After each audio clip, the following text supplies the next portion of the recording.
Hello, today I'm going to read Chapter 13 of I Survived the Joplin Tornado 2011.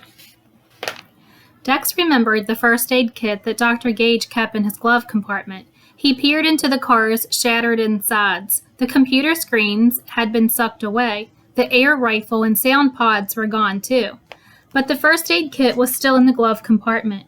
Dex grabbed it and hurried back to Dr. Gage. Mom had made him take an advanced first aid class last summer. He'd hated every minute, but now the training came back to him. He unzipped the case, taking a deep breath to calm his hammering heart. He followed the steps he'd been taught, put on disposable gloves, used scissors to carefully cut away the muddy fabric that stuck to Dr. Gage's wounded leg.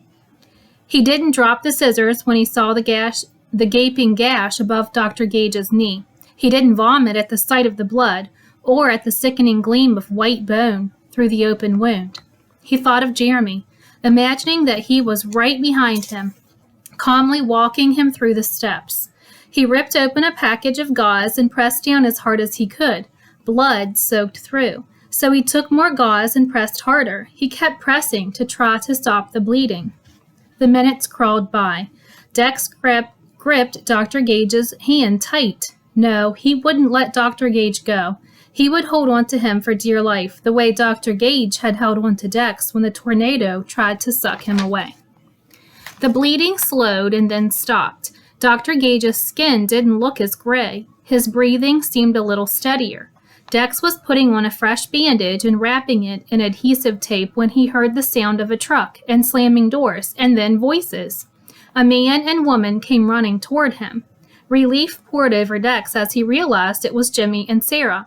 "We found you," Sarah shouted. And here's a picture.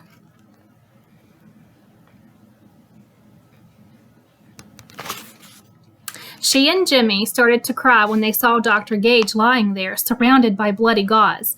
They kneeled down next to him, and Dr. Gage's eyes fluttered open, but then he drifted away again. Sarah turned to Dex. "Dex, you took care of him?" Dex nodded. He'd done all he could. "You did real good," Jimmy said. Dex barely managed a nod as he fought back his tears. Within minutes, they had found a door in the wreckage to use as a stretcher. Dex helped them carefully move Dr. Gage onto the door, and they carried him to the pickup truck. "I'll ride in the back with Norm," Sarah said. "Dex, you get up front with Jimmy."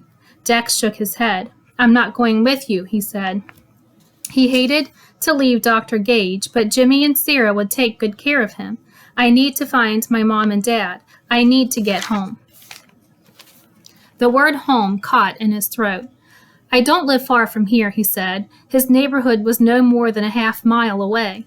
"It's very bad out there, Dex," Jimmy said quietly. "This is the worst tornado I've ever seen. It's just miles and miles of destruction. Parts of Joplin are completely gone." "Come with us to the hospital," Sarah said. "We'll help you find your parents after we take care of Norm." Dex was tempted. He didn't want to be alone, but he couldn't wait, and Jimmy and Sarah had no time to argue. They hugged Dex as though they were all family. Dex watched them drive off, and now it was time for Dex to head into the ruins to discover what was left. And that's where Chapter 13 ends.